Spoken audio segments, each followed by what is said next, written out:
When an unusual event occurs at a property, the client should be notified of it right away. The incident report is filed by service providers, and this report is available for clients to view as soon as the report is submitted.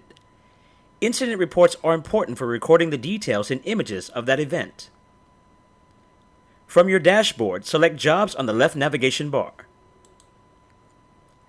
Then select the jobs with the status of completed or started. Navigate to the top right and click the Report Incident button. Enter all the required information for your incident report.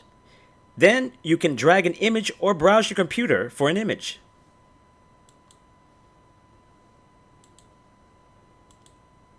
Keep in mind that adding an image is optional. When you're done, click Submit and your incident report will be submitted. And that's it. Creating an incident report is easy with Checklist.